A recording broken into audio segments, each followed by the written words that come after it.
Most people have heard of IQ. Most think it's a single number, a score that tells you how smart you are. But psychology says that's not the full picture. Researchers don't see intelligence as one flat measurement. They see it as a spectrum of levels. There are 5 of these levels. Most people spend their entire lives at the first 2. They never realize there are 3 more. The 5th level is so rare that psychologists estimate fewer than 1 in 30,000 people ever reach it.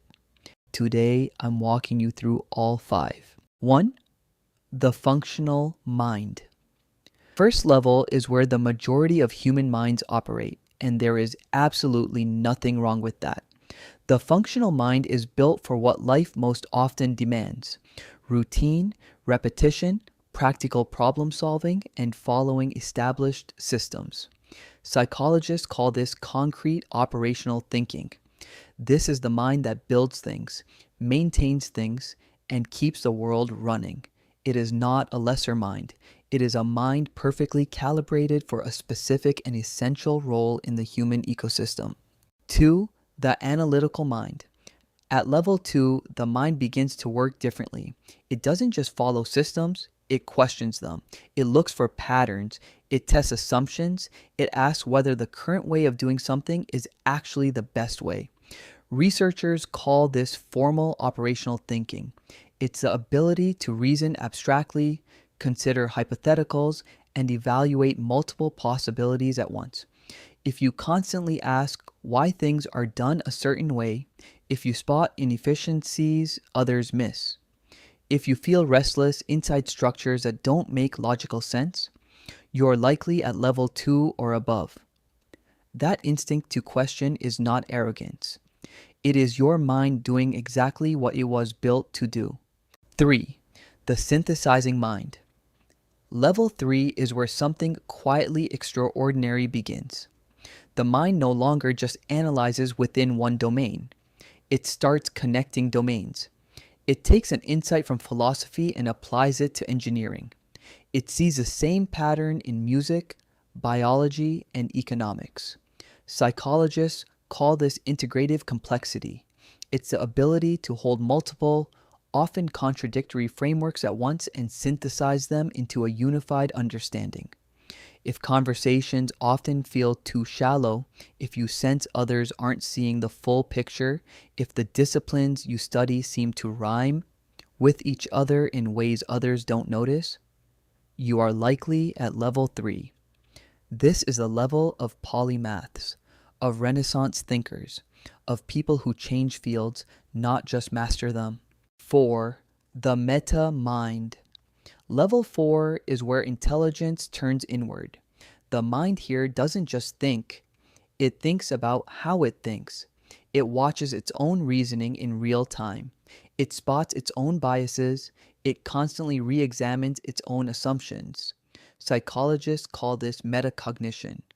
At its highest form, it becomes what developmental psychologist Robert Kegan calls self-authoring mind.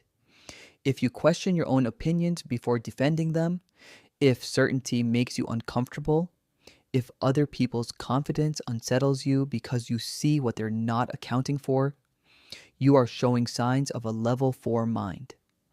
This is an intensely lonely level. Most conversations feel like watching people argue from inside boxes they don't know they're in. 5. The transcendent mind.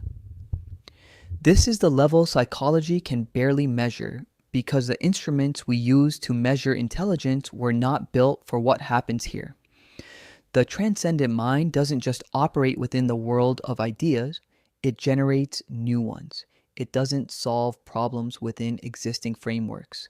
It dissolves the framework, then it rebuilds it from first principles. Psychologists call this post-formal reasoning. It's a stage beyond formal logic. Researcher Michael Commons calls it paradigmatic thinking.